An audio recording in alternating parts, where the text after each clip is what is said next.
UFC Vegas 96. Apologies for bringing the prediction video so late.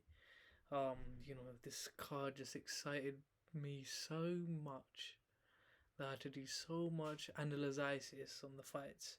That it did take a long time. Look, my co-presenter, he was so excited that he died. He died from excitement. He's not even here. Yeah, so it's just me for this card. Yeah. So UFC Vegas 96 gonna be doing the entire card, from the very first fight of the night on the preliminary card, all the way up to the main event. Starting with Wang Cong versus Victoria Leondardo. Kong's undefeated. Between the two, I'd say she's probably better on the feet, because she's got a bit of a kickboxing background. Leonardo shit, she's pants. Her record is pants. Just looking at her losses, and I'd say Kong's probably gonna finish her via KO. Nothing much to. We're not gonna go too deep into that fight. Moving on to the next one, we got Zygimantas Ramaska versus Nathan Fletcher. I like Fletcher. I watched his fight against Alessandro Giordano, and he looked good. He's developed a good foundation at a young age, with the wrestling and the boxing. And I say boxing because the guy does not throw or check kicks. His wrestling is really good. Has some lovely trips and time takedowns. He also showed that in the fight against Giordano.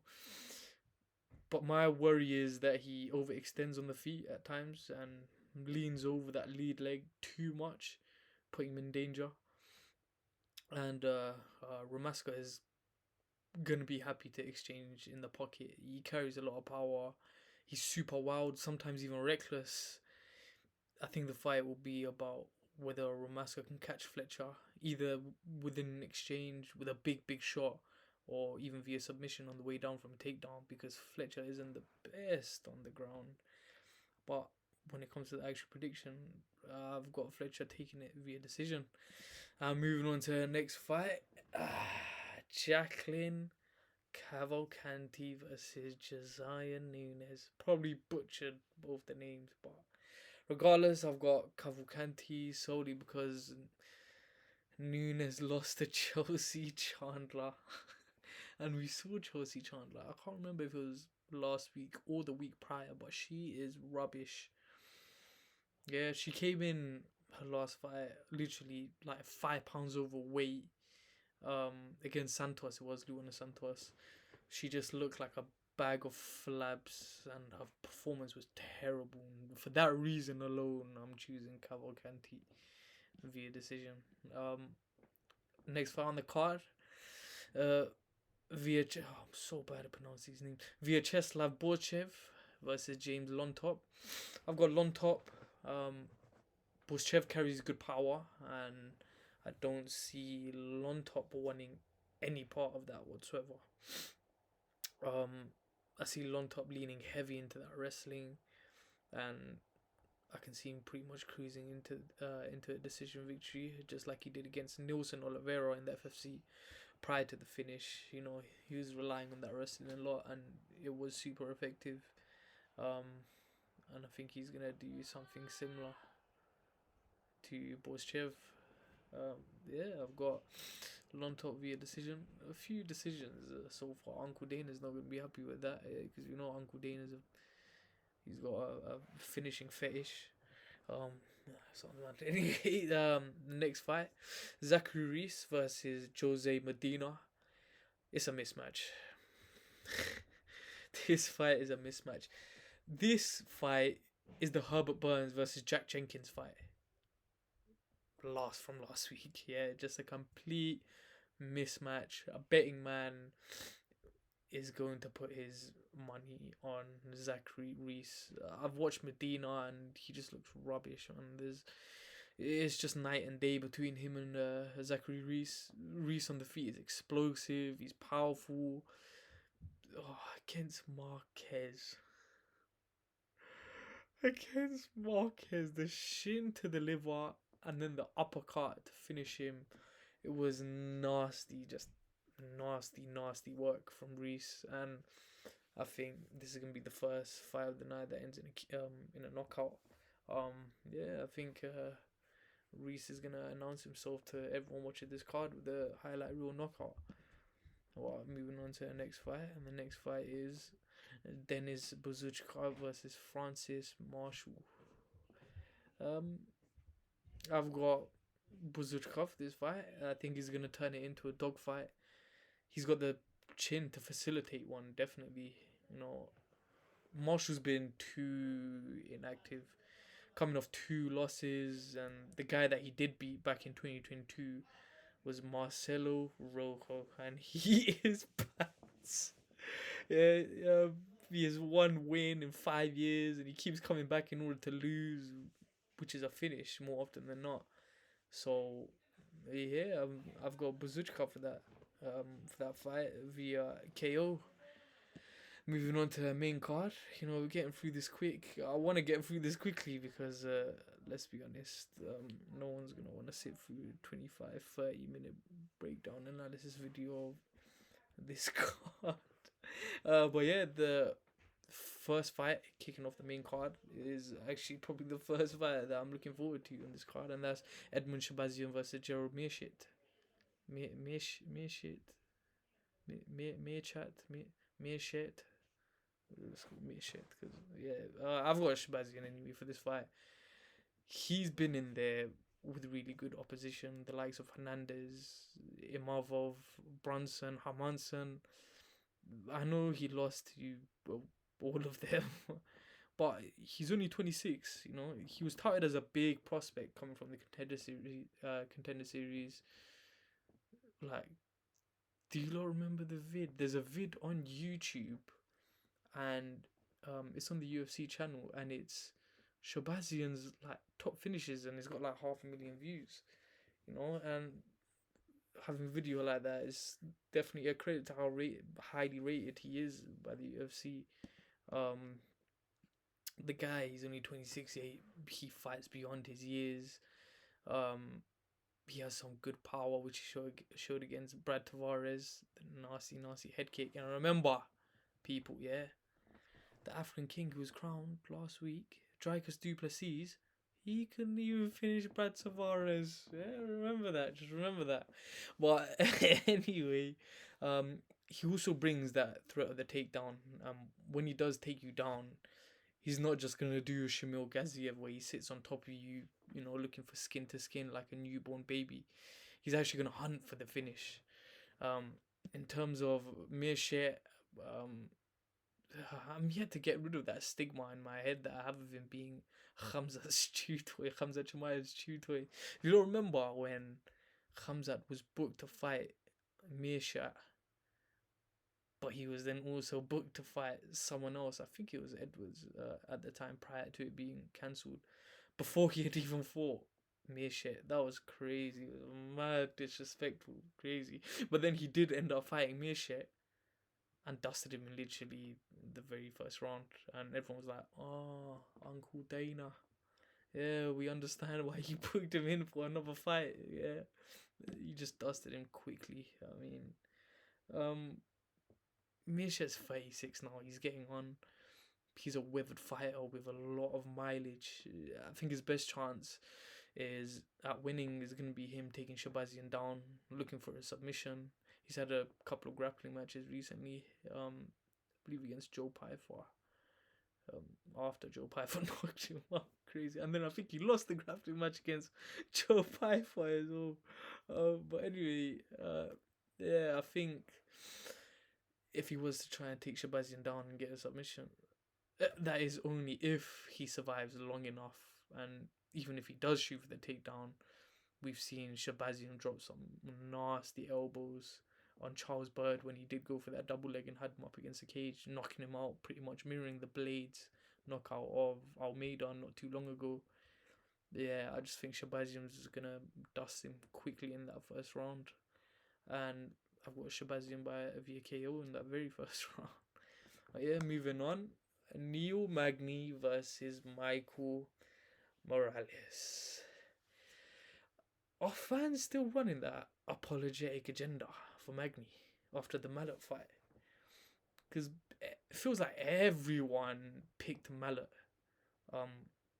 at the time, prior to that fight. And to be fair, Mallet did well. He landed some good kicks and displayed some good wrestling, but Magny still made Mallet his wife in the end. Yeah, full mount, ground and pound. It was nasty. Is I feel like Magny is underrated, unjustifiably at times. He's a good fighter. He's got good wrestling, and for that reason, I'm picking Morales. Yeah, I'm picking Magny. Magny's too old. He's not good enough on the feet. Yeah, Morales is just gonna destroy him. I think. Look, Morales is young. He's undefeated. If Magny does try to go for that takedown, he's gonna have a hard time regardless, because Morales has a 91% takedown defense, which is crazy. I mean, Morales and Magny, there's no comparison on the feet. Morales is just so much better on the feet. He uses that 79-inch reach really, really well. We saw it against Matthews. He fought recently. He was super patient, sticking behind that jab, picking his shots from range and landing those inside leg kicks, which, by the way, Magny does not check. Yeah, he does not check for leg kicks. Guys like, what, 30, 39, 37, 38, 39 years of age, and he still does not have to check a leg kick. It's ridiculous. Morales he's super exciting. He's the up and comer, and I think he'll get the knockout within 15 minutes. Within the 15 minutes. Yeah, I think. Yeah, I mean, I don't know. I can't see Magny taking him down. I think Morales is just gonna be too good. He's gonna pick him apart. Yeah, it's Morales for me. Definitely via knockout. Moving on, the late addition to the card, Kaan Ofli versus Mairon Santos. The Ultimate Fighter finale. Yeah. I can't lie, I haven't really been keeping up with the Ultimate Fighter this season. The Ultimate Fighter. The things I remember from the Ultimate Fighter were Rampage Jackson absolutely demolishing that egg crate door. Brock Lesnar, calling Tony Ferguson and the rest of his team chicken shit. Yeah, who was that guy? Meerschaert Tate's like ex-husband, him getting his hair shaven off, and yeah, just bare crackheads just scrapping like. That's all I remember from that show. Honestly, that show was crazy. But yeah, Mairon Santos, another young buck. He's only 24 years of age. I was watching some of Ofli's fights from Eternal and Tough, and he just looked a bit shit, man. Honestly, he didn't look great to me. I'll be honest. He was so prone to the takedown, and I think it's due to his stance. He's a bit like Strickland in the sense that he stands very, very upright, no bending of the knees, so his equilibrium is like super high up his body. His stand up is piss poor. In my opinion, it's not good. He's slow. He's not very powerful. He really is gonna lean into the wrestling. I'm gonna go with Santos. He really impressed me on the fights that I saw on the Ultimate Fighter. He's got some really good striking. Mix it up with his leg kicks. It's an exciting style. My concern though with Santos is that he's had to cut weight, I believe, 3 times, twice during the Ultimate Fighter, and now obviously again for the finale.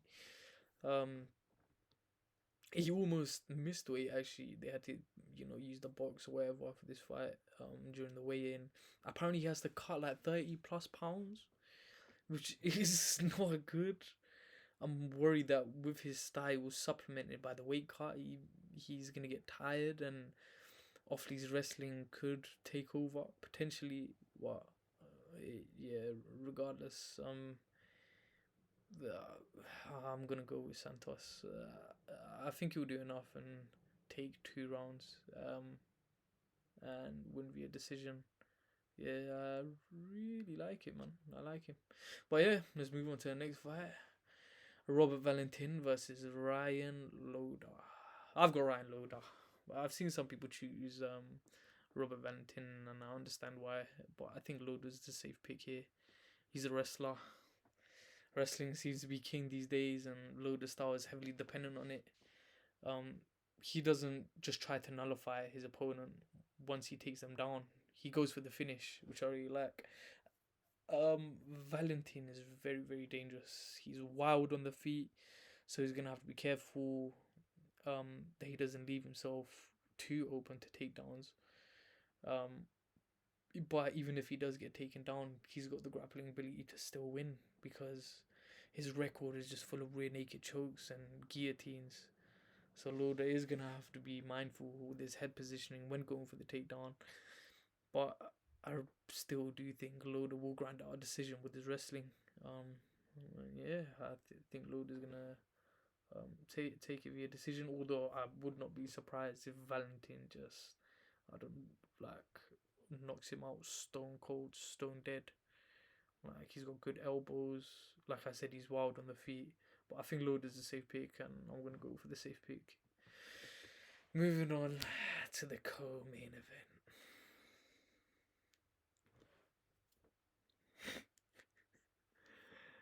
Angela Hill versus Tabatha Ricci.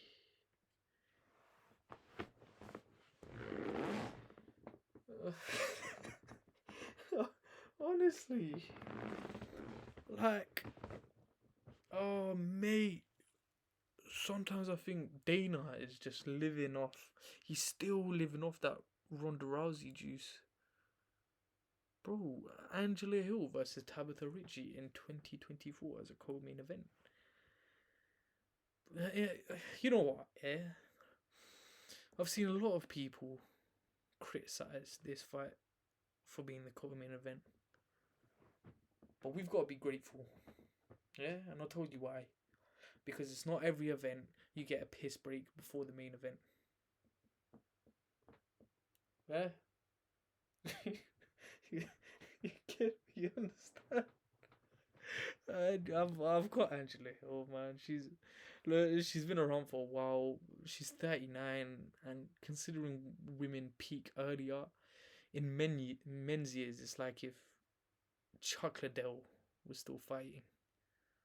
Like, you know, Triple H is the GM now. He took his suit off and he got in the ring with Dominic Mysterio. That's what it's like. It's mad. He was coming off a 2-fight win streak as well, with a guillotine against Luana Pinheiro in her last fight. She lost Mackenzie Dern prior to those two victories, but she lost Mackenzie Dern via decision. And we all know that Mackenzie Dern is one of the biggest OnlyFans industry plants in the sport, alongside Nina Marie Danielle. Yeah, top S tier industry plant. But as far as I'm aware, Rich is coming off a 2-fight split decision losing streak, because she did not beat Tisha Pennington in her last fight. I did not think she beat her. So yeah, I've got Hill taking it via decision. I think it will go the distance, and I think Hill's experience will come out on top. She's in the ascendancy, and yeah, safe pick again. The main event of the evening: Jared Cannonier versus Borralho. I'm looking forward to this fight, although it's a quick turnaround for Cannonier.